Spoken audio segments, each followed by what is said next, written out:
Hello friends and well-wishers of RKS Apex. Once again my hearty welcome to our YouTube channel.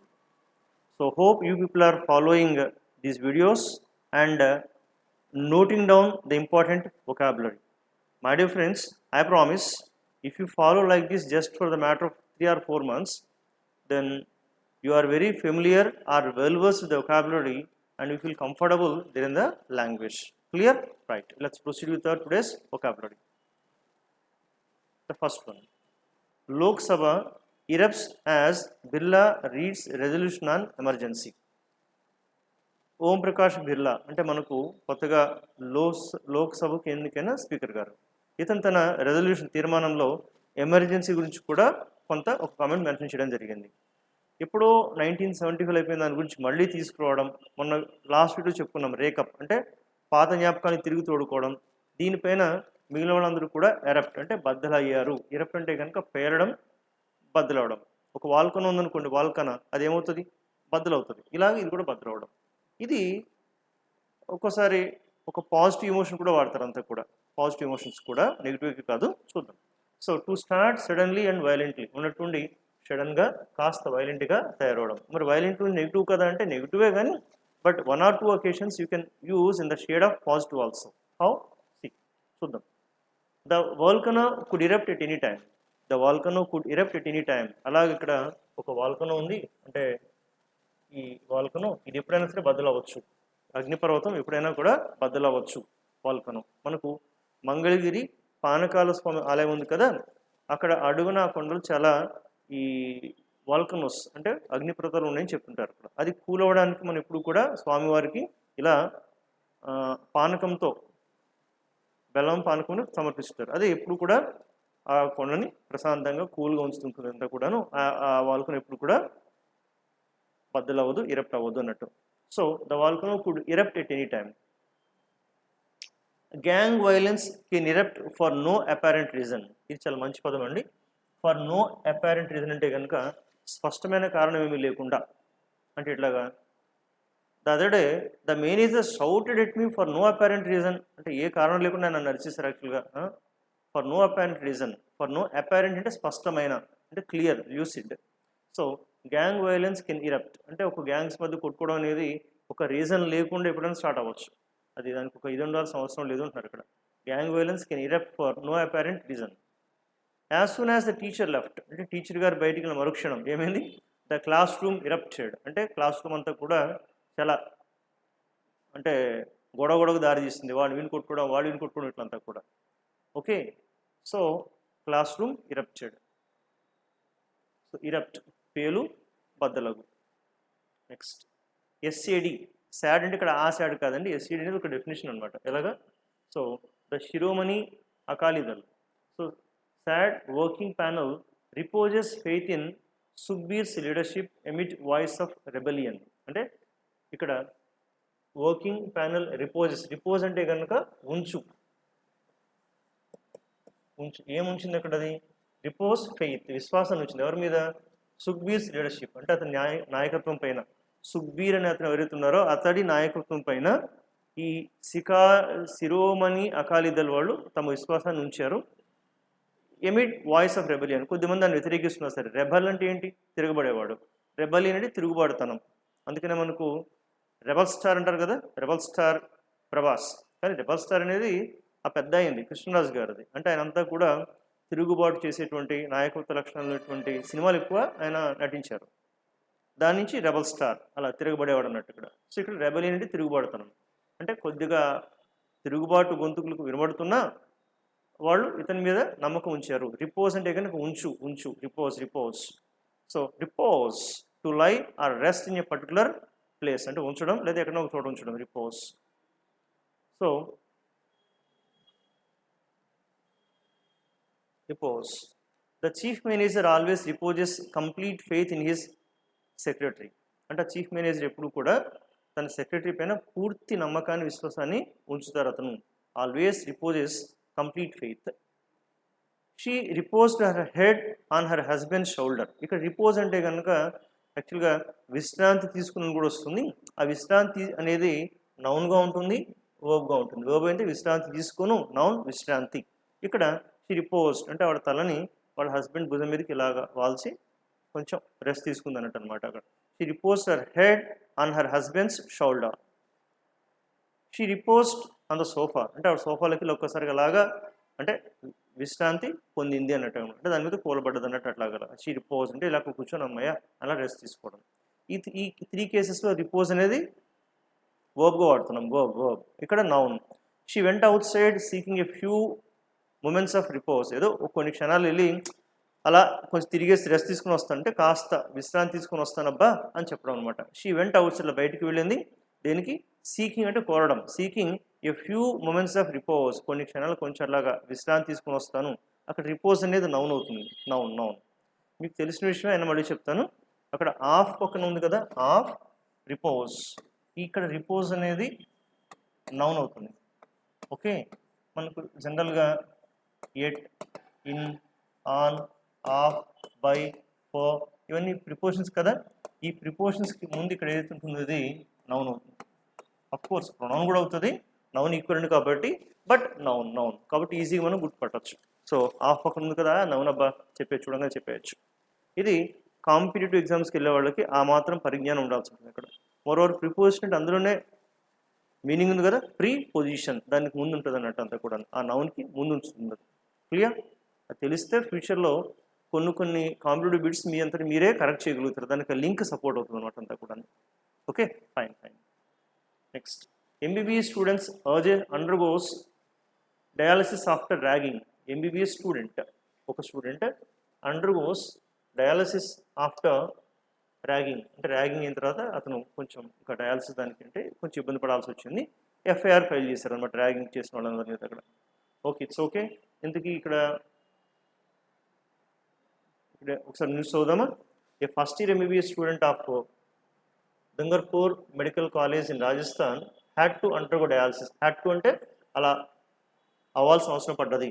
అంటే డయాలసిస్కి అంటే ఏదో something blood change చేస్తారంటారు కదా, dialysis అది. అంటే ఆ ప్రాసెస్కి ఆయన కంపల్సరీగా వెళ్ళాల్సి వచ్చింది 4 times 4 సార్లు. ఆఫ్టర్ ఎలిజిడ్లీ అంటే కనుక ఒక ఆరోపణ ఎదుర్కొంటున్నారు. Being ragged by some senior students అంటే కొంతమంది సీనియర్ స్టూడెంట్స్ అతను ర్యాగింగ్ చేశారనేటువంటి దానిపైన అతను అలా అస్వస్థకు గురై 4 సార్లు డయాలసిస్ చేసుకోవడానికి వెళ్ళాల్సి వచ్చింది. So which caused and infection in his కిడ్నీలో ఇన్ఫెక్షన్ వచ్చింది. ఇంకా అలా కేసు నమోదై సంథింగ్ అలా కొనసాగుతున్నది. ఓకే, మనకి ఏంటంటే అండర్గో అంటే కనుక పడు, అనుభవించు, మార్పు చెందు. ఎక్కువగా ఎవరైనా ఒక సర్జరీ కానీ ఏదైనా ఆపరేషన్ జరిగిందనుకోండి ఇది వాడతారు అనమాట, undergo. So she underwent an operation on a tumour in her left lung last year. Left లంగ్కి ఆవిడకి కాస్త ట్యూమర్ దానికి ఆపరేషన్ జరిగింది. So my uncle underwent a major surgery అంటే ఈ సర్జరీ ఆపరేషన్ ఎవరైనా చేయించుకుంటే కనుక best word undergo, underwent, undergone ఇది వాడాల్సి ఉంటుంది. Okay, when will he undergo the operation, ఆయనకి ఎప్పుడు ఆపరేషన్ జరుగుతుంది? When will he undergo the operation. ఇంకోటి మార్పు చెందడం ఉంటుంది. మార్పు చెందడం, the company is undergoing A radical reorganisation అంటే కంపెనీలో సమూలమైన మార్పులు చాలా జరుగుతుంది అంతా కూడాను. రాడికల్ అంటే ఇలా undergo. Otherwise you can say here the syllabus has undergone a massive change. The syllabus has undergone a massive change. Syllabus చాలా మారిపోయిందబ్బా, చాలా ఎక్కువ మారిపోయింది అంతా కూడాను. అలాగా పడు, అనుభవించు, మార్పు చెందేలా కూడా ఉంటుంది అనమాట undergo. So he underwent many difficulties in his young age అంటే చాలా కష్టాలు పడ్డాడు అన్నట్టు అక్కడ. He underwent many difficulties in his childhood. ఇలా clear. Next, which toll rises కదా మనకు ఈ తమిళనాడులో అంటే 63కి చేరిందంట అంతా కూడా. హూచ్ అంటే అదే చెప్పుకున్నాను కదా, సారాయి ఇలా అంతా కూడా arrack. So hooch toll rises to 63. NCSC team pins the blame on state government. Pins అంటే కనుక అంటే వాళ్ళ మీద ఒక దాని మీద ఉంచడం, అది ఎక్కువగా పిన్ హోప్స్కి వాడతారు, కానీ వెరైటీ ఇక్కడ బ్లేమ్ కూడా వాడారు. అంటే ఎట్లాగా, I have pinned all my hopes on you అంటే నా ఆశలని నేను మీ మీదే పెట్టాను అంటే మీ మీదే ఉంచాను అన్నట్టు అంతా కూడా, మీ మీద స్టిక్ చేసి ఉంచానట్టు. పిన్ ఇక్కడ పిన్ అనేది వర్బ్ అవుతుంది, verb. So pin. So pin means keep something on somebody, ఏదైనా ఒకటి ఉంచడం. అలాగే pressing somebody against something. SB అంటే సంబడి, ఎస్టీ అంటే సంథింగ్. ఒకదానికి ఉంచేలాగా గట్టిగా నొక్కడానికి కూడా పిన్ అంటారు. ఎలాగా, they pinned him against wall, అంటే ఒక గోడకి పెట్టి అతను అలాగా అదిమారు, అంటే ఇలా పట్టి ఉంచారు. అండ్ స్టోల్ హిస్ వ్యాలెట్, అంటే పర్స్ లాగేసుకున్నారు, దొంగిలించారు. They pin him against wall and stole his wallet, అంటే అతనిని ఇలా చేపెట్టి ఇలాగా గోడకు అదిమేసేసి ఆ వ్యాలెట్ తీసుకుని దొంగిలించేశారు, అంటే తీసుకుని వెళ్ళిపోయారు అన్నట్టు అంతా కూడా.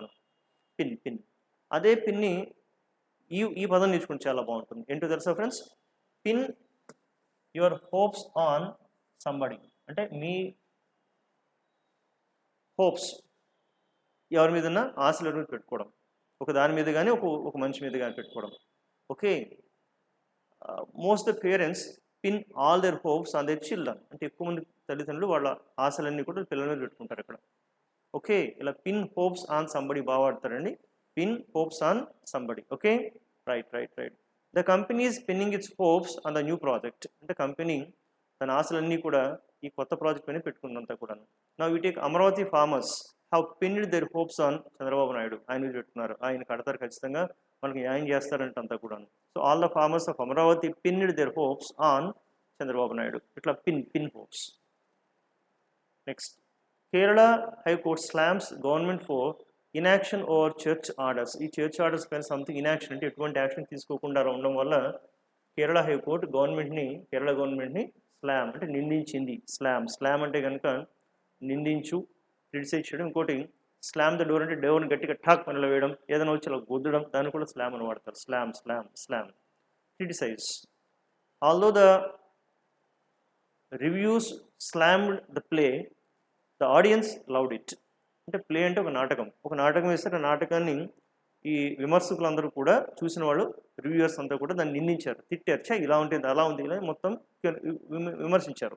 కానీ ఆడియన్స్ దాన్ని ఎంజాయ్ చేశారు. ఆడియన్స్ లవ్డ్ ఇట్, అంటే ఆ రివ్యూస్ ఏదైతే ఉన్నారో అదే రివ్యూయర్స్, చూసిన వాళ్ళు ఎవరైతే రివ్యూ రాసేవాళ్ళు ఉంటారో రివ్యూయర్స్, వాళ్ళు దాన్ని పూర్తిగా నిందిస్తూ ఇచ్చినా సరే, బట్ ఆడియన్స్ దాన్ని మాత్రం ఎంజాయ్ చేశారు. ది లవ్డ్ ఇట్ అని చెప్తారు అనమాట అంతా కూడా. స్లామ్ అంటే కనుక తీవ్రంగా క్రిటిసైజ్ చేయడం. So I had to stop suddenly and the car behind me slammed in to the back of me, అంటే ఐ హ్యాడ్ టు స్టాప్ అంటే నేను ఆపాల్సి వచ్చింది. నా ముందు ఇలా వెళ్తున్నాను, ఒక ఆటో వెళ్తుంది, టక్మని ఆడాల్సి వచ్చింది. మనకు చూడండి, సర్వీస్ ఆటోలు మనకు ఇలా వెళ్తుంటే ఎవరు చెవి చూపించినా టక్మని అక్కడ ఆపేస్తాడు. అట్లా ఇలా పక్కొచ్చి ఆపడంతో నేనేం చేయలేక ఉన్నట్టు సడన్ బ్రేక్ వేసాను. కాబట్టి నా వెనకాల ఉన్నోడు వచ్చి నన్ను కొట్టాడు. అట్లా ఆ కొడ్డాన్ని గుద్దడాన్ని స్లామ్ అంటారు అనమాట ఇక్కడ. I had to stop suddenly, నేను అలా సడన్గా ఆగాల్సి వచ్చింది. And the car behind me slammed in to the back of me, నా వెనకాలకు వచ్చి స్టాక్ అని నన్ను గుద్దేసింది బాబు అని చెప్తారు అంతా కూడా. స్లామ్. ఓకే, ఇంతకీ స్లామ్ అంటే క్రిటిసైజ్, నిందించని కూడా ఉంది కదా, అది కూడా ఉంది ఇక్కడ. స్లామ్తో పాటు మనం స్లామ్ వాడచ్చు, బ్లేమ్ వాడచ్చు, ప్లే వాడచ్చు. ఈ మూడిట్లో ఇది లాస్ట్ టైం కూడా చెప్పుకున్నాం. ఇంకొకటి ఎక్స్క్యూజ్, నిందించు, నేరం ఆరోపించు. కానీ ఈ రైటింగ్ స్టైల్ అనేది తేడా తెలుసుకోవాల్సి ఉంటుంది. రైటింగ్ స్టైల్ దేనికి ఎలా రాయాల్సి ఉంటుంది, ఆ వర్డింగ్లో అనేది తేడా గమనిస్తే బాగుంటుంది. ఫర్ ఎగ్జాంపుల్, ఈ స్లామ్, బ్లేమ్, ప్లే ఇవి ఎలా ఉంటుంది అంటే, సబ్జెక్ట్ మన దగ్గర ఉన్న వర్డ్స్ ఏంటి, స్లామ్ తీసుకోవచ్చు, లేదంటే బ్లేమ్ ఆర్ ప్లే, ప్లస్ ఎవరిని నిందిస్తున్నారు, ఎవరిని అంటే ఇక్కడ దాన్ని మనం ఆబ్జెక్ట్ అంటాం. అది సంబడి అవ్వచ్చు, లేదంటే సంథింగ్ అవ్వచ్చు. ఇక్కడ ఎగ్జాంపుల్ చూడండి, కేరళ హైకోర్ట్ స్లామ్స్ గవర్నమెంట్. ఇది గవర్నమెంట్ అనేది ఇక్కడ ఆబ్జెక్ట్ అవుతుంది. దేనికి అనేది ఫర్ పెట్టి చెప్పాలి. ఫర్ ఈ ఫర్ తీసుకొని you can take either noun తీసుకోవచ్చు, లేదంటే V1 ప్లస్ ఇన్ఫార్మ్ తీసుకోవచ్చు. V1 plus inform. ఓకే, ఈ మూడిట్లో మీ కన్వీనియన్స్ బట్టి ఏదైనా వాడచ్చు. ఓకే, బ్లేమ్ అందరికీ తెలుసు కదా, వాడండి. ఎట్లాగా, he blamed me for missing the dead line, అంటే డెడ్ లైన్ మిస్ ఎందుకని నన్ను క్రిటిసైజ్ చేశాడు. Okay, he blamed me for missing the dead line. అలాగే హీ స్లామ్డ్ మీ ఆర్ హీ ఫ్లేడ్ మీ, ఇట్లా ఈ మూడిట్లో ఏదైనా వాడచ్చు. కానీ ఎక్యూజ్ వాడితే కనుక అలా ఉంటుంది. ఎక్యూజ్ అంటే నిందించడం కాదు, నేరం ఆరోపించడం. ఒక నేరం నువ్వు చేసే ఇట్లాగా నేరం ఆరోపించడం, ఇదైతే నిందించడం. ఓకే, క్రిటిసైజ్ చేయడం. ఎక్యూజ్ అనేసరికి ఇలా రావాలి సింటాక్స్, అది సబ్జెక్ట్ ప్లస్ ఎక్యూజ్. ఎవరిని ఎక్యూజ్ చేస్తున్నావు, ఆ ఆబ్జెక్ట్, దాన్ని ఆ సంబడి ఉంచి ఆఫ్ ఉంచాలి, off. Then next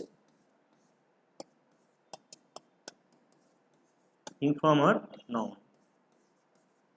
So the present government accused the past government of misusing the funds. or welfare schemes. Okay, the present government accused the past government of misusing their powers.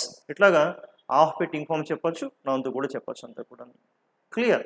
So ఒక 2 సార్లు చూస్తే మీకు అర్థమవుతుంది. నిజానికి ఈ slam, blame, ఫ్లే, accuse అనే words ప్రతిరోజు news పేపర్స్లో కనబడుతూనే ఉంటాయి. ఎందుకని ఎవరో ఒకళ్ళు వీళ్ళు వాళ్ళని బ్లేమ్ చేయడం, వాళ్ళు వీళ్ళని క్రిటిసైజ్ చేయడం, వీళ్ళు వాళ్ళు చేయడం కానీ చూస్తూనే ఉంటాం కదా. కాబట్టి కొన్ని వర్డ్స్ని రిపీటేటివ్గా చూడడం ద్వారా అలవాటు అయిపోతుంది. They get registered in our mind, thereby we are able to use them in our day-to-day life. Clear friends? Repetition is the perfect secret or mantra for developing language. అంటే ఉన్న వర్డ్ని మళ్ళీ చూసుకుంటూ వచ్చేస్తాం, అంతే, simple. Okay friends, so with this I would like to close the today's video. Meet again tomorrow. My dear friends, so once you are following, please keep some comments so that I can understand that you are following. అంటే మీరు follow అవుతున్న విషయం నాకు అర్థమవుతుంటుంది. కాస్త comment సెక్షన్లో మీ opinion చెప్పండి, ఎలా ఉంది, మీకు నచ్చుతుందా, బాగుందా, ఎలా వెళ్తుందని చెప్పండి ఒకటి. రెండోది, దెన్ ఇలా ఇంగ్లీష్లో డెవలప్ అవుదాం అనుకున్న వాళ్ళకి ఈ పర్టికులర్ వీడియోస్ సజెస్ట్ చేయండి, కాబట్టి ఎక్కువ మందికి రీచ్ అవుతుంది, వాళ్ళు కూడా నేర్చుకోగలుగుతారు అంతా కూడా. ఎందుకంటే డేటా ఉన్నా తెలియకపోవడం కూడా ఒక ప్రాబ్లమే కదా. If they come to know that, others can also use it and get benefited. Okay, so we'll see again tomorrow. Till then, bye bye, thank you.